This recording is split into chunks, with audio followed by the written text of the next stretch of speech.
If you're watching this video, you probably already know how important nutrition is when it comes to achieving your goals as a busy mom. And so if this is you, you also probably know how overwhelming it could be to search the internet, get a ton of different recipes, ideas, find the best approach to your nutrition, all to just get overwhelmed and stuck. And maybe you just simply don't have the time to cook. Well, then you've come to the right video, because as someone who has been meal prepping before and after kids, I have created the best system that will shed the overwhelm, help you save time and money, and also help achieve your goals. Hi, I'm Jen. If you're new here, I'm a stay-at-home working mom, wife, and I help tons of women just like you get into the best shape of your life by getting stronger and not smaller, physically, mentally, spiritually. So if you like that kind of thing, keep on watching and like and subscribe. So before having my son, who's now 16 months, I've been meal prepping for close to a decade now. So I've learned a thing or two in terms of what works and what doesn't work, depending on the season that you were in, whether you're at school, you are full-time with the kids, or you just simply want to create easier solutions when it comes to cooking in the kitchen for not only yourself, but your family. And I get it. It's overwhelming. You want to do it in the quickest time possible, but now, especially being a mom, we have to be strategic about it. So I'm going to teach you the approach that not only has worked for me for many, many years, but it's also helped a lot of our clients within the health and beauty community get into the best shape too. And just so you know, I'm not a master chef at cooking. I really like to create simple things, but also things that taste really good that I can enjoy over and over again. So this approach, I know, is going to work for anyone. So sit back, take some notes, and we are here in my tiny fit kitchen. Literally, it is my safe place, and it will be your safe place too, because I'm gonna help you guys out. Okay, so approach number one really has to start off with the mindset shift when it comes to your nutrition and meal prep. I feel like the old way, or something that I used to do when I was younger, was I used to just search recipes on Pinterest. I would save them, buy the individual ingredients at the grocery store, cook them, and then be happy that I made a meal that was healthy, high in protein. But then I would add a lot of unused ingredients that just kind of went to waste because I just didn't really have any use for it. So I find what the biggest thing when it comes to meal prep is, first, stop looking at finding recipes. Instead, look at your nutrition, breaking down into certain categories such as protein, carbs, and fats. You could also add in fiber as well, but let's start with the three. And the reason why I want you to look at it at different categories rather than certain recipes or meals is because when you look for individual meals or recipes online, you end up going to the grocery store and buying all the ingredients for that one meal, which then again, like I said, will either cost you way more money than you would like to pay. Then it could possibly lead to more waste, which is exactly what I did for years. Another thing I want to also point out is that when you are looking for recipes or certain inspo that you would save online, you can kind of feel overwhelmed to the point where it keeps you stuck. This is a term called paralysis by analysis, where you're literally trying to build yourself the perfect meal plan, the perfect daily meals, and have so many things planned out that you end up feeling kind of like stuck and not knowing where to start. And then when you do start, like I said, it's hard to stay consistent because you're buying the meals separately, or you're buying the different ingredients separately, and then it's not lasting you no more than probably a day or so. So like I said, instead of focusing on different recipes or individual meals, I want you to look, when you go to the grocery store, to look at certain categories such as protein, carbs, and fats. What are my main protein sources? What are my main fat sources? And what are my main carb sources? So a couple of examples of protein sources that we usually like to have on rotation is some organic, grass-fed, lean ground beef from Kirkland or from Costco. Then we also have some chicken thighs that we always have on stock. We also have shrimp right now. So we have a ton of shrimp, and then also eggs is also a good source of protein and fat as well. Our fat sources, right now our go-to is guacamole or avocado. We also take a lot of our fat sources from the cooking oil, or just oil that we top onto our food. And then lastly are our carb sources. And this can be slow digesting or fast digesting carbs. This can be a mix of starchy carbs or veggies or fruit. So I have some blueberries, kiwis. I also have some sourdough bread. I also just meal prep some rice as well. So we have some rice here. And I think that's everything. When you separate your grocery list or you're planning out your meals, I want you to really separate them into protein, carbs, and fats.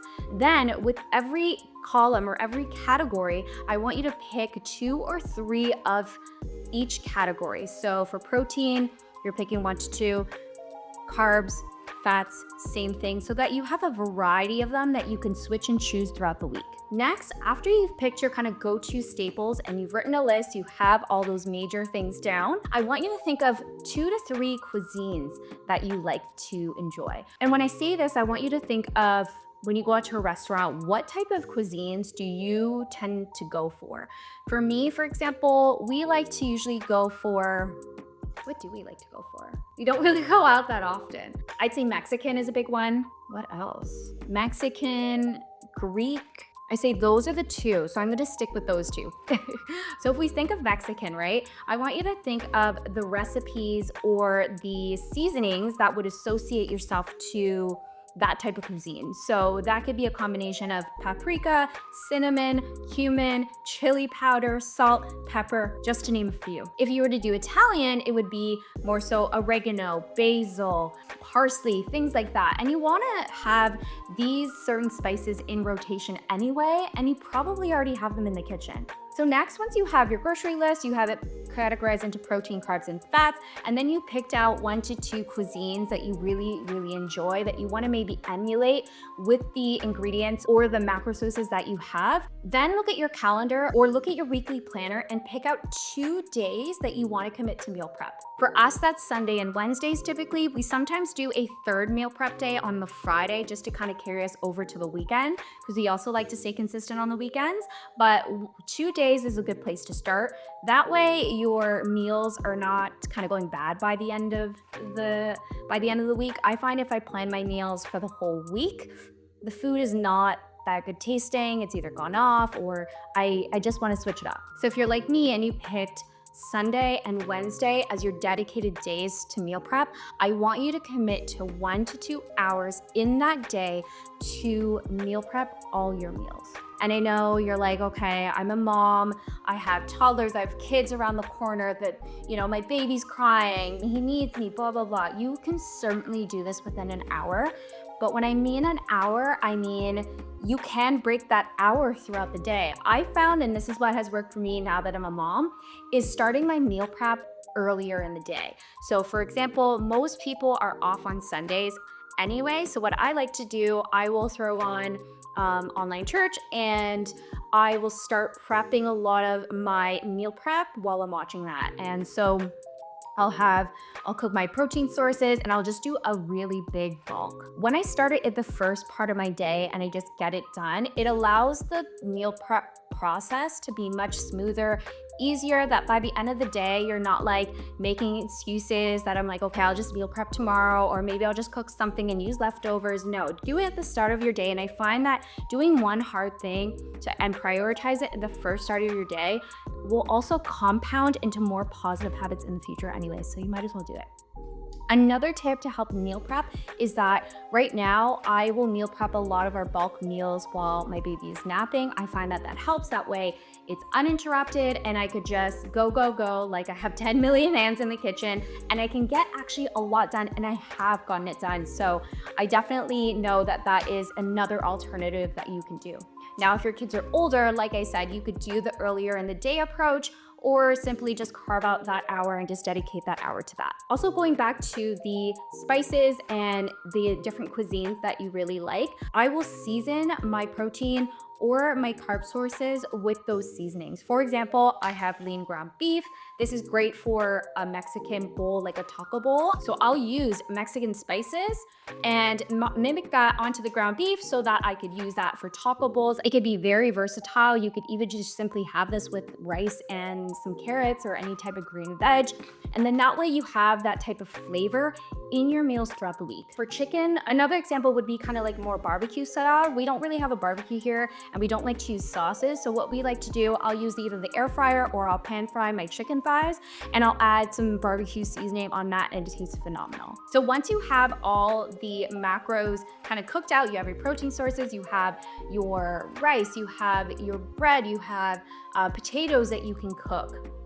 There are different methods to how you cook them. So for example, if you are typically cooking your chicken thighs on the pan, air frying them could be another option, or you can bake them. And this is where the creativity and the variety that you can get throughout the week can really matter, while still eating pretty much the same macro sources throughout the week. Because like I said, finding different individual recipes on Pinterest, TikTok, Instagram, it could be really overwhelming because you're buying those individual ingredients. Whereas this approach, you are buying them in bulk and you're meal prepping in bulk, and you're having different seasonings and flavors throughout the week that you can complement and switch up so that you have some variety. Ultimately, to stay consistent, eating the same meals is the norm. You don't want to have this recipe here and then this recipe here and then this recipe on the weekend. And then I find that that brings a lot of inconsistency when it comes to your own fitness. For example, if you want to lose weight, you have to be consistent in terms of the amount, but also the variety of food that you're eating. Funny enough, and people probably think this is weird, but this has definitely helped us and a lot of the women that we coach, especially the moms that we coach, they're all eating the regular meals, because let's be honest, we will always revert back to our default, which is eating the same foods over and over again. There are certain go-to breakfasts that we enjoy that we simply will have over and over again, and that's totally fine, and that is the norm. I will say where things get challenging, and this is a video I'll totally make a separate video on this, is how to navigate the weekends, right? That's probably the biggest thing when you're like, okay, I've been so consistent throughout the week, but now I want to have fun on the weekend, or I want to switch it up because I'm really tired of eating the same meals every single day. Now, like I said, that is the norm for people like us, like Sean, who are consistent when it comes to our own fitness.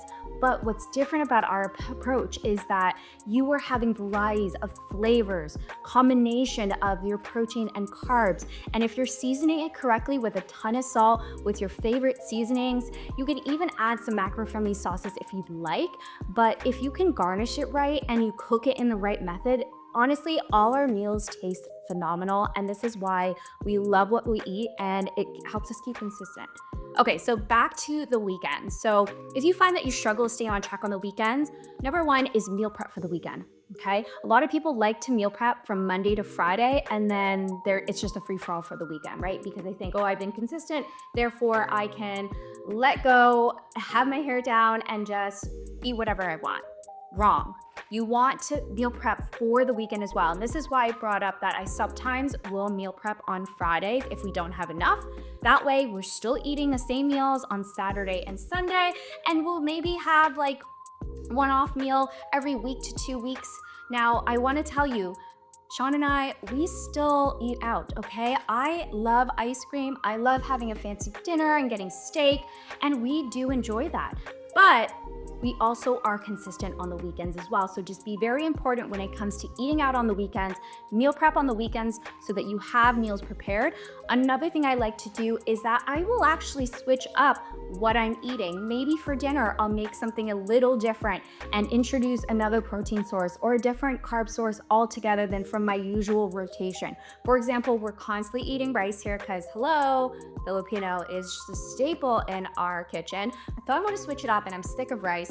You know, I will have sweet potato, I will have regular potato, and we'll air fry them. We'll make air fried French fries, and they taste phenomenal, right? So these things that you can kind of mimic of what you would eat out and make it healthy, and so that you can eat it at home. And that leads me to my next tip when staying on track on the weekend when it comes to meal prep is make food that you would typically order out. So if that's a burger or tacos, for example, you can make a taco bowl instead of actually having tacos. I like ordering a nice salmon, so we'll have salmon here, and I will plate it. I will get a nice little plate. I will plate it like we're at a restaurant, and it tastes probably way better than what you would eat out anyway. So now that you've shifted your mindset around nutrition and meal prep, you've categorized your protein, carbs, and fats, you bought the groceries, you meal prep, and you're ready to go. I want to talk about some key things when it comes to stay consistent around your nutrition, especially as busy moms. Number one is to be easy on yourself and start with one thing at a time. You don't have to meal prep everything. Because we work from home, we have our own business. I only kind of work part-time, so I have the privilege to make a lot of my meals fresh from bulk. So when I mean bulk is I am prepping all my meals in huge Tupperware containers like this. I'll have it in the fridge, that way it doesn't really take up space, and I'll pull it out and I'll weigh out all my food, and that way it's fresh when I eat it. Another thing, especially for your working mamas, your 9 to 5 mamas, or if you're doing shift work, I understand that actually prepping the meals and putting them in the containers is the approach to go, and you have to find the prepping approach that works for you. So if you're doing the bulk prep like me and kind of putting them together as you kind of go along throughout your day, that's fine. The most important thing is that you are prepping them in bulk ahead of time. If you are, again, working 9 to 5, you have shift work, then yes, prepping your lunches and maybe your dinner, depending if you're going to the gym after work, doing that is also a recommended approach. And I'm actually gonna link the Amazon lunchbox that I actually bought my husband Sean for Christmas. And it has been a game changer. He's been using it literally every day so he could stay on track. So it's this thing right here, and it's absolutely amazing. So it comes with a lid, you have a silver container in here, and this actually plugs into your car. It also has an outlet adapter, so if you're in the office and maybe you're gonna go to work and you wanna have a meal ready to go, you can actually plug this into the wall and it will warm up. You just sprinkle a little bit of water onto your food so it moistens it and creates the heat, and literally it is amazing. It's like a fresh meal. So this, you could have it on the go. Now you got no excuses anymore, and this is great for meal prep, and he's been taking this everywhere. He works sometimes at home, but most of the time he's going to the coffee shop to work, so he likes to kind of set this up in the car, or he'll just kind of like tuck it away in an outlet somewhere. That way, when he's there and he's doing a full day at the coffee shop, he has a meal ready to go that he could just eat on the fly. Another important tip to keep in mind is to really reframe how you're looking at nutrition. A lot of people want to eat healthy, or they are looking to get healthy and start meal prepping simply because either you hate the way you feel or look, you just want to overall start feeling better. How I look at nutrition, I look at it as fuel rather than a place where I need to eat healthy so I can lose weight. And to be honest, that's where a lot of women tend to start. You know, I know from my own personal experience, when I first wanted to start meal prepping and just eating healthier, I was at a really bad place physically and even emotionally and mentally. You know, I was 30 pounds overweight. I hated the way I looked. I hated the way I felt. Most importantly, I thought, oh my gosh, why am I so tired all the time? You have to look at your nutrition and your meal prep as fuel rather than something that you have to get done. Looking at this way is going to allow you to realize the value and the importance of doing it, because once you start feeling your best and you start to feel good, you also start to look good as well. You start to feel things from the inside out. And when you start to look at it as fuel, this is something that I learned tremendously during pregnancy and especially postpartum, because I was a C-section mama, and so recovery was key. And so having your protein in, having those certain macro and micronutrients that you need for recovery and for strength and for healing, these are all things that we not only need postpartum, but you need throughout the rest of your life, especially if you're a millennial mom in your 30s. It is important. So looking at it this way really allows you to stay consistent when you don't want to, or on the days you feel lazy or unmotivated or just simply busy. And the last tip is just to be super easy on yourself, because especially if you haven't been consistent at meal prepping and you're just starting off, things are not going to be perfect. And you have to give yourself a little bit of grace and build a routine and approach that works best for you. If you could implement all these tips, change your mindset around nutrition and meal prep, you plan these out appropriately and accordingly throughout the week, you will get it done. You simply have to prioritize it. When we work with a lot of moms, the biggest thing is, especially when they're starting, is give yourself a good 2 to 3 weeks just to get the foot off the ground. Focus on one thing at a time. And even if there is a slip up or there's days where you are lazy and unmotivated, I have those days too. Be easy on yourself. You got this, mama, because if I could do it, you could do it too. So if you found this video helpful, let me know in the comments, like this video. I also want to know if some of these tips has worked for you already. Maybe you're already doing this, or there's other tips that have worked for you.